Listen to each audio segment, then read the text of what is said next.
Good morning, students.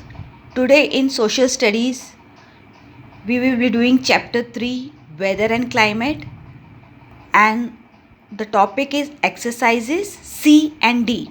Students, yesterday we had already done exercises A and B. That was tick the correct answers and match the following. Today we will be doing true or false and fill in the blanks. So the first true or false is the rays of the sun fall vertically near the equator. इसमें क्या कह रहा है कि जो सन की raise होती है वो इक्वेटर के पास डायरेक्ट जाती है यानी वर्टिकल जाती है. So this statement is true. This is a true statement. Then second one is the temperature increases with decrease in height. इसमें कह रहे हैं कि जैसे जैसे हमारी हाइट नीचे जाती है टेम्परेचर ऊपर जाता है. जैसे हमने एक्सप्लेन करने के टाइम बताया था कि जैसे जैसे हाइट ऊपर जाती है टेम्परेचर नीचे जाता है. तो यहाँ इसका ऑपोजिट बोला जा रहा है कि द टेम्परेचर इंक्रीज हो जाता है, बढ़ जाता है अगर हम हाइट एकदम हमारी नीचे रहती है तो it is true. This also is true. Then we come to the third one. Winds coming from hot areas bring hot weather. इसमें कह रहे हैं कि अगर गर्म जगह से कोई हवा आती है तो वो गर्म हवा लाती है. तो ये भी सही है. It is true. Then we come to the fourth one. Coastal areas have humid climate. So I had already told you कि जो कोस्टल एरिया होता है वहाँ का क्लाइमेट कैसा होता है, मॉडरेट होता है. और मॉडरेट होने के साथ साथ ह्यूमिड भी होता है क्योंकि यहाँ पर बहुत ज़्यादा नमी होती है because of the ocean and sea over there. तो सी की वजह से सारा पानी जो है वो इवेपोरेट होकर ऊपर जाता है और वो ह्यूमिडिटी फैलाता है यानी नमी फैलाता है. So it is also true. Then we come to the fifth one. The torrid zone is the hottest zone. इसमें क्या कह रहे हैं कि जो टॉरिड जोन है वो सबसे गर्म जोन है. जो मैंने 3 जोन्स बताए थे आपको, फ्रिजिड, टेम्परेट एंड टॉरिड. तो टॉरिड जोन क्योंकि इक्वेटर के पास होता है तो it is very hot. It is the hottest zone. So this also is true. Then we come to the sixth one. इसमें कह रहे हैं the temperate zone has a moderate climate. जैसे मैंने बताया था टॉरिड जोन हॉटेस्ट होता है तो उसी तरह टेम्परेट मैंने बताया था मॉडरेट होता है यानी nor very hot nor very cold यानी इक्वेबल क्लाइमेट होता है. तो इसमें ये भी बात सही है कि the temperate zone has a moderate climate. So this is also true. Then we come to the seventh true और false. The frigid zone have extremely hot climate. इसमें क्या कह रहा है, जो सबसे पोल के पास के जो क्लाइमेट होता है, जोन होता है, तो वो बहुत ही गर्म होता है. तो इज़ इट दैट? नहीं ना, क्योंकि इट इज़ वेरी कोल्ड. जो फ्रिजिड जो पोल के पास एरिया होता है वो बहुत ठंडा होता है, तभी तो उसका नाम फ्रिजिड जोन रखा है, फ्रीज्ड होता है वो. सो इसमें लिखा है कि वो बहुत गर्म होता है. तो दिस ट्रू और false is false.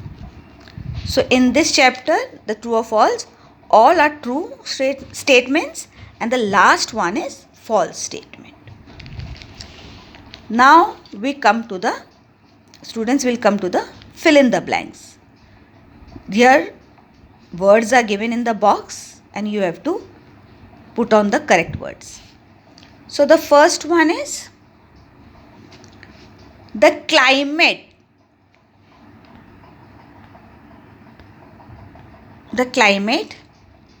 Unlike weather is of dash nature. इसमें क्या कह रहे हैं, जो क्लाइमेट है वेदर के हिसाब से कैसे नेचर का है, यानी वेदर के कंपैरिजन में कैसे नेचर का है, तो परमानेंट नेचर का है.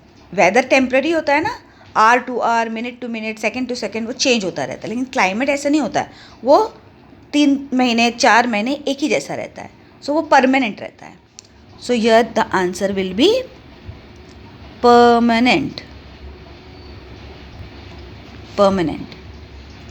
Then we come to the second one. Cold winds bring the temperature dash. इसमें क्या बोल रहा है कि जो ठंडी हवा होती है वो टेम्परेचर को क्या करती है, ऊपर ले जाती है कि नीचे ले जाती है, तो इट ब्रिंग्स इट डाउन. तो ये होगा डाउन. ठंडा टेम्परेचर हो जाता है ना जैसे जैसे हम ऊपर जाते हैं, तो कोल्ड हमारे टेम्परेचर को हमेशा डाउन करता है. Then we come to the third one. The torrid zones have dash and dash climate. इसमें 2 डैश है. तो टॉरिड जोन का कैसा क्लाइमेट होता है? टॉरिड जोन मैंने बताया था हॉटेस्ट होता है, वो इक्वेटर के पास होता है. So it has hot and humid climate. तो टॉरिड जोन का क्लाइमेट कैसा होता है? Hot and humid. Then we come to the fourth one. Frigid zone lies between dash circle and the north pole and between dash circle and the south pole. मैंने बताया था frigid zone कहाँ होता है? पोल के पास. जो अर्थ का पोल होते हैं, एंड एरिया होता है दोनों का, नॉर्थ का और साउथ का, तो वहाँ फ्रिजिड जोन होता है. तो वो कहाँ कहाँ होता है? It lies between dash circle, यानी it lies between Arctic circle and the North Pole and between Antarctic circle and the South Pole. तो इसका आंसर होगा फर्स्ट वाले में आर्कटिक सर्कल एंड सेकेंड वाले में Antarctic circle. Antarctic circle south side में होता है और आर्कटिक सर्कल जो होता है that is in the north pole, north side. So students, once again we will repeat this. अब आंसर्स के साथ आपको बताते हैं. The rays of the sun falls vertically near the equator. Vertically का मतलब होता है डायरेक्ट, यानी एकदम जैसे सन है उसी के हिसाब से लंबा लंबा, डायरेक्ट लैटिट्यूड के हिसाब से. So the son of the rays falls vertically near the equator. तो ये ट्रू है. The temperature increases with decrease in height. True.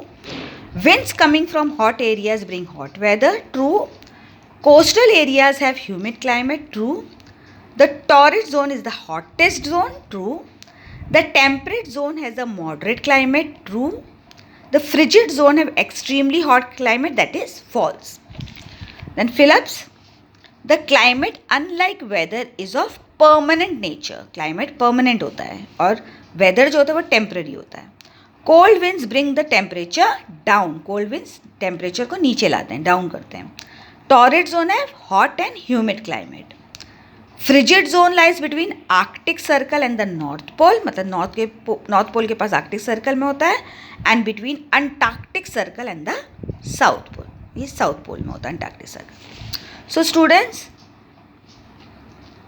C exercise that is true and false, and D exercise that is fill in the blanks. This also you will do it in your SST fair copy. This you have already done. A and B exercises you have done. Now C and D exercises you will do in your SST fair copy. SST fair copy. Okay. Thank you.